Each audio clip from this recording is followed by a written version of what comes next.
In following the great speakers before me, I think I've got lucky in presenting on perhaps a thread that links all of the previous presentations. Almost all of them involve decision making of some description, and what I want to do today, my contribution, is to create some room for reflection, and that room sits between data and decision making, and that's the space that I work in on a daily basis. It's the space that Landmark works in as a business, and it's a very, very important space to be aware of and to understand when you're thinking about making decisions that contribute to smart cities and smart infrastructure. So to do this, I'd like to focus on one specific aspect to give it some context, and that's brownfield regeneration. It's quite a topical item on the agenda for lots of different reasons. It's quite interesting as well in that it isn't perhaps a traditional aspect of infrastructure, but it's a key element because it's going to be reusing, and it's a way and a method to reuse all of the existing infrastructure. Instead of building in the greenbelt and creating new communities, you're actually redeveloping on existing sites. So a bit of signposting for the next 10 or 15 minutes of my presentation. So I just want to very briefly explore the setting for that debate, and then to actually get into the psychology of the data that powers it and the decisions that we make on a daily basis. Is the data changing, and more importantly, are we ourselves subject to psychological biases when we look at it and approach it? And then, if there is an answer, what does that solution actually look like for brownfield? So to jump into it, I'm going to show you some slides that you probably already know, but it will just set some context for the brownfield conversation. So this is probably the best one to start with. In green, you've got population growth, and in orange, you've got available housing, and the disparity is growing quite dramatically. This graph fascinates me. This has been our reality for the entirety of this century, and it's getting worse. And we are living in a world where more and more data is available. We're making better, faster, quicker decisions. How is this possible? It's a very interesting debate, perhaps for another day. So that's the setting. There are also other factors at play. Obviously the political one, what a year 2016 was. Brexit, Trump, who would have known? This graph shows housing delivery, and you can see that it's tied in a lot of ways to the political landscape. So you can see packages released to stimulate housing delivery that then get derailed and curtailed by political forces and events, and it's a cycle, and it goes up and down and up and down, and we've not been anywhere near our required threshold for a number of years now in terms of the number of houses that we deliver. These are some of those initiatives and those kind of stimulus packages that I mentioned.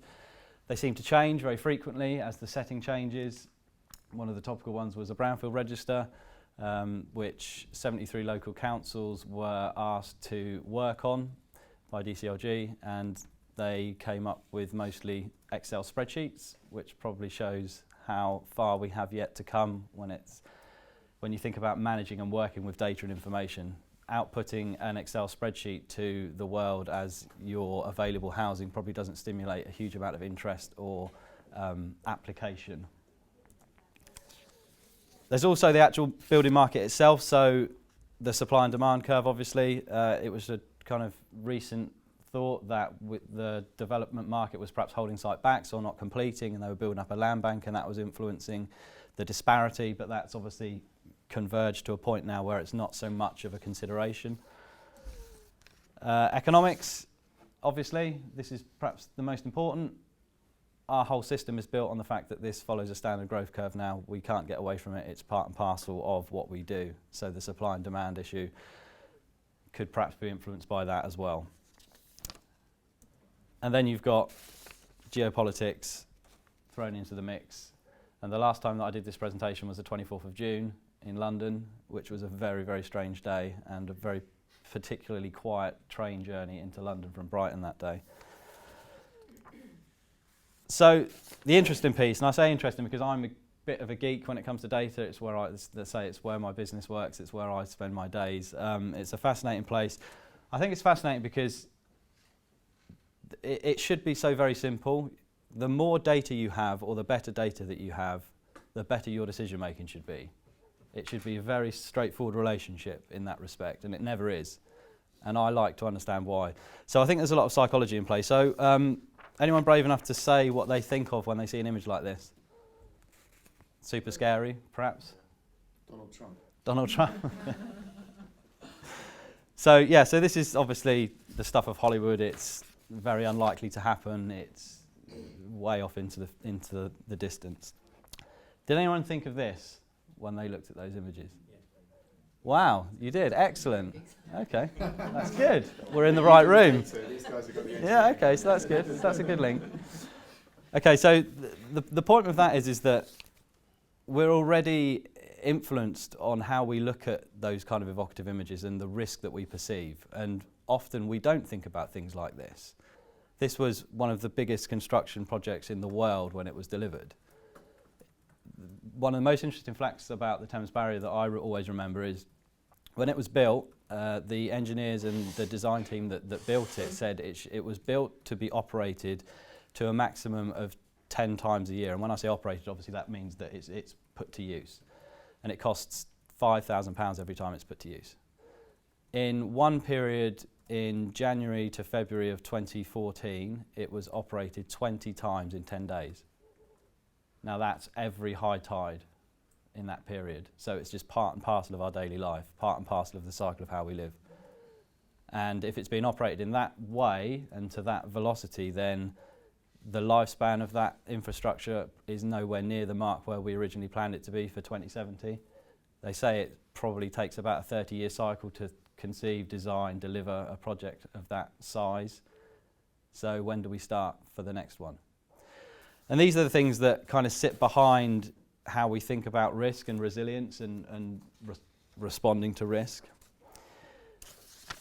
And solving problems. So when we think about solving problems, again, this is probably the thing that comes into mind a lot of the time. Big data, it's very topical. It seems to be the solution to everything. You know, the more data you have, the better decision you're going to make is the standard logic. Who's heard of it? Probably everybody. Good. Anyone can say in a couple of words what it actually means, or in a sentence? It's quite a difficult thing to define, yet it's part and parcel of how we operate and how we approach problems. So that's perhaps illustrative of part of the problem and part of the thing that we need to understand. So if you plotted data growth on a graph, this is what it would look like.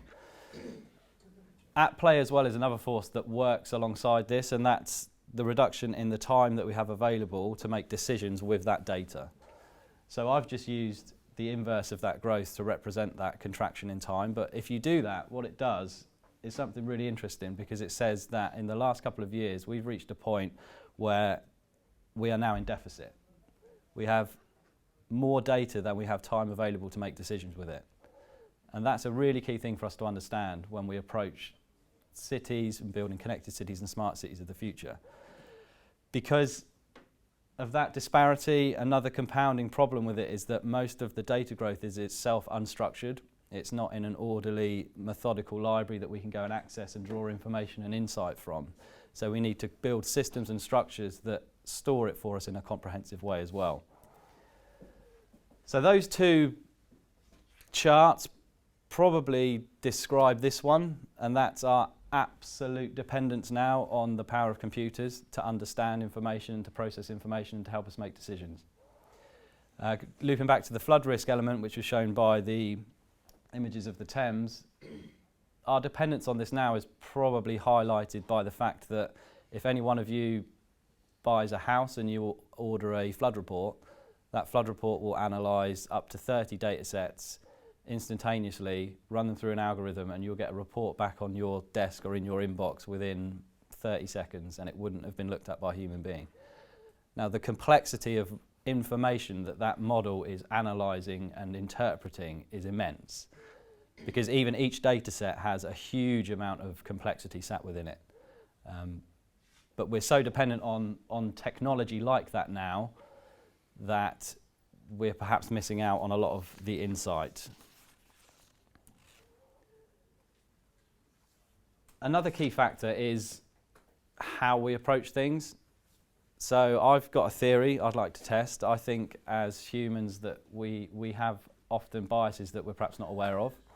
So again, is anyone brave enough to say what comes into their mind when they think about data?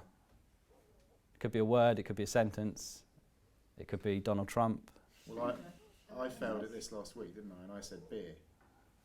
That's a good one, it's in there. Yeah. Yeah. That was the first word I saw. The truth. It's a bit early, but Analytics. analytics, okay. Software. Yeah, software, Information.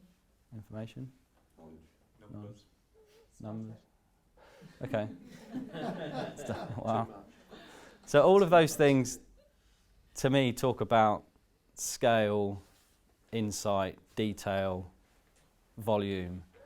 Nobody said use or application. What's it for? That's the thing that actually drives what comes from this, what the very purpose that defines what you're actually looking for. So this is the data pyramid, and I think that when it comes to making effective decisions, either in land use planning or any decision making contributing to connected cities, we are still very, very much at the bottom tier of that pyramid. We obsess about the collection and the volume and the amount of data that we can get our hands on to inform our decisions. And that's a traditional model that we follow in lots of other areas, so it's the norm. So it's no bad thing, but we need to be aware of it, because if we want to start making decisions that allow us to plan for the future, we need to pivot the model and actually work from the top down and think what it is that we're trying to achieve and let that inform the data that we look for.